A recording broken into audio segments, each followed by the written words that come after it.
290조. 그녀가 문을 열고 밖으로 나서자 그녀의 앞에 성모님께서 서 계시는 환시를 보게 되었다. 당신은 치유될 것입니다. 미라는 그 자리에 그만 무릎을 꿇었다. 성모님, 그녀는 울음을 터뜨렸다. 성모님, 제 아들을 고쳐주십시오. 그 아이는 이제 5살입니다. 당신 아들의 병은 그 애의 죄 때문이 아닙니다. 그 아이가 아픈 것은 많은 사람을 구원하고 회심시키기 위함이니 그 일을 위해서 구하지 말고 당신 자신을 위해 기도하십시오. 메주고리에로 가십시오. 당신 병은 치유될 것입니다. 그것이 전부였다. 환시를 본 그녀는 이제 다시금 장님이 되어 엉금엉금 기어서 침대로 돌아왔다. 남편이 돌아왔을 때 그녀는 하나도 빼지 않고 그녀에게 일어났던 일들을 말해주었다. 그러나 남편은 그녀의 증세가 더욱 악화되고 있다고만 생각하고 몹시 슬퍼했다. 그래서 그녀가 메주고리로 데려다 달라고 부탁했을 때에도 그냥 애들 달래듯이 어르기만 하고 그곳에 데려다 줄 생각은 전혀 하지 않았다. 그래서 성모님께서는 그녀 침실에 다시 나타나셨다. 성모님, 그녀가 또 울부짖었다. 제 남편이 저를 메주고리로 데려다 주지 않겠다고 합니다. 당신을 위해 기도해 줄 사람이 이 마을에 있습니까? 아니요, 미라가 대답했다. 이곳 사람들은 모두 하느님으로부터 등을 돌리고 산답니다. 안타깝게도 나 역시 당신을 위해서 기도해 줄 수가 없습니다. 메주고리로 가십시오. 그리고 그분은 모습을 감추었다고 한다. 그 후로 미라는 메주고리로 가겠다는 말만 했고 더 이상 참을 수 없게 된 남편은 그녀를 다시 자그레베 병원으로 데려가기로 결심했다. 그것을 알게 된 그녀는 더 신경질적이 되었고 그녀를 달랠 길이 없게 된 남편은 마침내 항복하고 말았다. 그녀를 메주고리로 데려다 주기로 약속한 것이다. 11월 8일 모스타이행 기차에 몸을 실은 그들은 9일에야 메주고리에 도착했다. 나와 같은 날에 도착했다. 남편은 도착 즉시 성당으로 그녀를 데리고 갔다. 이상스럽게도 여행을 떠난 이후로는 발작도 몇 번 없었고 또 근처에 드물게 그녀는 차분한 상태에 있었다. 성당 안은 거의 비어 있었고 남편은 성당 앞 오른쪽으로 그녀를 인도했다. 가르고 이 말을 듣고 나니 그날 주일날 오후에 그녀가 성당 안으로 들어오는 모습을 보았던 기억이 떠올랐다. 가로 닫고 오후 내내 미라는 기도를 바쳤다. 1시간쯤 지났을 때 갑자기 눈을 들어 이쪽을 바라다보고 싶은 충동을 느꼈다. 그녀는 그대로 따랐다. 놀랍게도 성모상이 눈에 들어왔다. 시력을 되찾은 것이었다. 그녀의 남편은 말을 잃고 그녀를 바라다 보고만 있었고 그녀는 곧바로 자리에서 일어나 성당 밖으로 나갔다. 그리고는 고해 성사를 하기 위해서 신부를 찾았다. 그것은 길고도 감동 어린 고백이었다. 그녀가 좀 전의 일까지 모두 이야기하자 신부는 그녀에게 다시 성당으로 돌아가 기도를 계속하도록 건의했다. 그리고 자신은 방문 신부이므로 다음 날에는 이곳 담당 신부를 찾아가 그녀에게 일어났던 일들을 이야기해야 한다고 했다. 다음날 이곳 담당 신부를 찾았을 때 공교롭게도 그들은 모두 메주고리를 떠나 딴 곳에서 일하고 있었다. 화요일 아침 마침내 퍼번 신부와 니콜라스 신부 앞에서 그녀의 이야기를 들려줄 수 있게 되었다. 그녀의 시력은 완벽하게 회복되었고 지난 24시간 동안 한 번의 미미한 발작도 없었다. 그녀는 이제 완전히 회복되었다는 확신이 들었다. 그녀는 완전히 새 사람이 되어 집으로 돌아갔다. 그녀와 그녀의 남편은 이제 완전히 하느님께로 돌아서게 되었다. 놀라운 이야기였다. 특히 아이에게 주어진 고통이 다른 사람의 구원 때문이라는 데에는 놀라움을 금할 수 없었다. 이 세상에는 왜 그리도 고통이 많은지 우리는 모두들 궁금하기만 했었다. 그렇지만 이제 한 가지는 분명해진 셈이었다. 어떤 이의 고통이 다른 사람의 구원이 된다는 것이었다. 나는 문득 고통받으신 예수님 생각이 떠올랐다. 그분이 고통받으시고 마침내 끔찍한 죽음을 당하신 덕분에 우리가, 아니 내가 하나님의 용서를 받고 구원을 받아 그래서 다시 생명력이 넘치는 삶을 살고 있는 것이었다. 우리는 니콜라스 신부에게 고맙다는 인사를 하고는 마리아의 집으로 향했다. 어찌나 날씨가 좋은지 우리는 차를 타는 대신 들길을 따라 걷기로 했다. 20분 남짓한 거리는 미라의 이야기를 되씹으며 걷기에는 아주 좋았다. 마리아는 현관 계단 위에서 우리를 기다리고 있었다. 그녀는 여전히 따뜻하게 나를 맞아주었다. 슈베 신부와 함께 그녀를 만나는 건 흥미로웠다. 그녀 역시 슈베 신부에 대해서 깊은 존경심을 품고 있으면서도 이야기 도중에 무심코 신부 옷 소매의 실밥을 뜯어주는 그녀의 모습에서 신부를 가깝게 느끼고 있구나 하는 생각도 들었다. 크로아티아 말로 이런저런 이야기를 나누고 있는 그녀를 지켜보면서 정말 아름답다는 탄사를 속으로만 올렸다. 물론 기존의 아름다움이 아닌 그녀 속에서부터 풍겨나오는 신앙적인 아름다움이었다. 마치 테레사 수녀의 모습에서 느낄 수 있는 그런 아름다움이었다. 자, 슈베 신부가 영어로 입을 열었다. 이제 일할 시간입니다. 우선 웨인 씨 이야기를 마리아에게 하면 어떻습니까? 그녀도 약간의 영어는 알고 있지만 일단은 내가 크로아티아 말로 통역을 하죠. 신부의 말대로 내가 살아온 이야기를 먼저 시작했다. 20분간에 걸쳐 짤막하게 내가 이야기하는 도중에도 나는 나 자신이 어떤 특별한 은총을 받은 듯이 말하지 않으려고 애썼다. 동시에 그녀에게도 뭔가 특별한 것을 요구하는 듯한 인상을 주지 않으려고 애썼다. 그렇지만 내 마음 저 아래에서는 나도 다른 순례자들처럼 어떤 표시를 받고 싶다거나 단 몇 초간이라도 목격 중인들처럼 성모님을 배울 수 있으면 하는 바람을 갖고 있었다. 또 한편으로는 그러한 생각들은 나의 이기심 때문이며 잘못된 때문이라는 것도 알고 있었다. 어쨌든 나는 마리아, 성모님께서 나더러 하라고 부탁하신 일을 내가 제대로 하고 있기는 한지 다음번 성모님을 배울 때 한번 여쭤보아 주시겠소? 라는 말이 입 밖으로 튀어나오려는 걸 여러 번 참았다.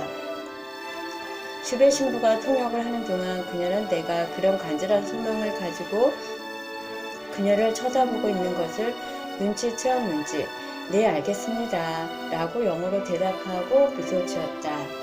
잠시 쉬는 동안 그녀는 커피를 준비하고 롤케이크와 함께 우리 앞에 내어놓았다. 미르카가 독일로 떠나기 전에 만든 과자들이에요. 그녀는 다시 한번 내 쪽을 보며 미소 지었다. 갑자기 이 상황이 평상시와는 아주 다르다는 걸 깨달았다. 그녀를 보려고 길가까지 늘어선 여행객들도 없었고 집 안으로 들어서려고 실갱이하는 이태리 젊은이들도 없었으며 그녀 일에 주제넘게 참견하는 여행 안내인도 없었다. 아무런 방해도 없이 우리 셋은 커피를 즐기고 있었다. 마치 하느님께서 시간의 한 조각을 잘라내어 우리에게 선물하듯 하신 듯한 순간이었다. 아직 힘든 부분이 남아 있었다. 이틀 전 콘잭에서 내게 일어났던 일, 미르카에 대한 이야기가 남아 있었다. 마리아, 미르카에 대해 이야기할 것이 있는데요. 미르카? 그녀는 통역을 기다리지 않고 물었다. 미르카에게 무슨 일이 있나요? 나는 그녀에게 내가 받은 메시지를 전하여 주었다. 그리고 내 생각까지 덧붙였다. 후에 나 혼자 생각해 본 것이지만 미르카가 적어도 석 달은 미국에 머물러야 할 것 같다. 그래야 영어도 좀 익힐 테고 나는 수줍은 듯이 결론을 내렸다. 당시만 해도 메주고리에 오는 미국인은 몇 안 되었지만 멀지 않은 장래에 순례객의 대다수가 미국인이 되는 날이 곧 오리라는 것을 나는 예견하고 있었다. 아니 알고 있었다. 오랫동안 마리아는 말이 없었다. 그러다 얼굴에 미소를 띈 그녀가 무어라 말을 하자 신부가 통역해 주었다. 내가 미르카 대신 무어라 말할 수는 없습니다. 그렇지만 그녀가 미국에 간다고 해서 별 문제는 없을 것이라는 게 제 생각입니다. 대신 이 문제는 당신이 직접 미르카에게 물어보셔야만 될 것 같군요. 그녀가 독일에 있는데 어떻게 하죠? 마리아가 서랍을 열고 필기도구를 꺼내었다. 여기에 편지를 쓰세요. 그걸 저한테 맡기고 가면 그녀가 1월에 돌아오면 오게 되면 전해줄 수 있답니다. 그녀가 편지를 읽은 다음 두 분이 전화로 통화를 하거나 편지를 교환할 수 있겠죠. 그녀가 어깨를 들썩했다. 무슨 일이 일어나는지는 그때 가보아야 알겠지만요. 용기를 얻은 내가 그녀에게 다시 물었다. 마리아, 당신 생각은 어떻습니까? 대답을 하기 전에 잠시 생각에 잠기는 듯했다. 당신이 받은 메시지가 성모님께서 주신 것이라고 생각하신다면 당신은 그분이 원하시는 대로 순응하셔야겠죠. 그녀는 자신의 뜻을 분명히 하고 싶지 않은 눈치였다. 그렇지만 지금은 더 이상 그 문제로 왈가왈부할 때가 아니었다. 나는 내가 할 수 있는 최선을 다하였고 나머지는 하느님의 손에 달려 있었다. 떠날 때 마리아는 언제나 오셔도 좋다는 말을 영어로 해주었다. 그리고 하느님의 축복이 함께 하시기를 빕니다. 라는 인사를 덧붙였다. 마리아의 집을 나온 우리는 모스타에 있는 이방카의 집으로 향하였다. 그녀가 집에 없어서 우리는 그녀의 아버지와 이야기를 나누었다. 그의 부인은 메주고리에 성모님께서 모습을 보이시기 시작한 사건이 있기 바로 얼마 전에 이 세상을 하직했다고 슈베 신부가 말해주었다.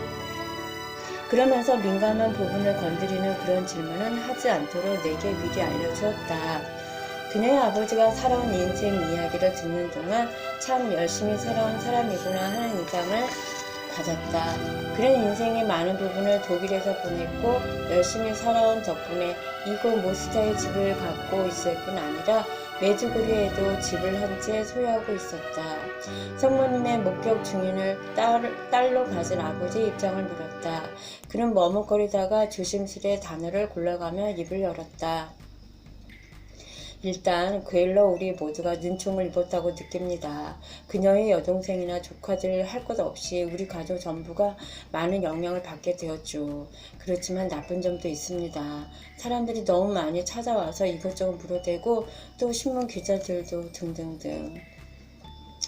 그가 내게 미소 지었다. 나를 두고 하는 말이 아니라는 걸 말하고 싶은 모양이었다. 어쨌든 나는 더 이상 그에게 질문은 않기로 했다. 나머지는 이방카와 직접 이야기하면 되었다. 이방카의 아버지가 우리를 위해 준비한 커피를 작은 잔으로 5잔쯤 마셨을 때 이방카와 여동생이 함께 집으로 돌아왔다. 슈베 신부의 모습을 본 이방카는 그에게 달려가 그의 목에 매달렸다. 그리고는 나와 내 무릎 위에 메모장을 보더니 크로아티아 말로 슈베 신부에게 장황한 말을 늘어놓기 시작했다. 다정한 환영 인사가 아닌 것 같지만 나도 금세 눈치챌 수 있었다. 그러자 이번에는 신부가 말을 시작했다. 중간중간 머리를 가로저으며 아니야 라는 것을 보아 눈치가 심상치 않았다. 그녀는 신부의 말에 누러지기는커녕 더 맹렬히 화가 나서 자리에서 일어나 이리저리 걸으며 두 손을 위로 올렸다 내렸다 하면서 언성을 높이고 있었다. 아무래도 내가 나서야 할 것 같아서 슈베 신부더러 문 쪽을 가리키며 나가자는 신호를 보냈다. 그때의 내 심정으로는 가능하다면 우아하게 또 재빨리 그곳을 빠져나오고 싶은 마음뿐이었다. 그렇지만 신부는 내 신호를 무시한 채 계속해서 그녀를 설득하고 있었다. 조용하지만 인내를 가지고 말하고 있었다. 여전히 화를 내고 있는 그녀를 보면서 나는 더 이상 참을 수가 없었다. 결국 나는 신부에게 직접 말을 하지 않으면 안 되겠다는 결론에 도달했다. 제 말 좀 들어보십시오. 이곳에서 문제를 일으키고 싶지는 않습니다. 그녀가 인터뷰에 응하고 싶지 않다면 할 수 없죠. 그만 가십시다. 자리에서 일어난 나는 그곳을 떠나려 했다. 안 됩니다. 신부가 나를 의자에 앉히며 조용히 말했다. 인내심을 가지십시오. 신부가 내 쪽을 가리키며 무엇라고 몇 마디 덧붙이자 놀랍게도 그녀가 내 앞자리에 앉았다. 자, 이젠 됐소이다. 모든 게 잘 됐어요.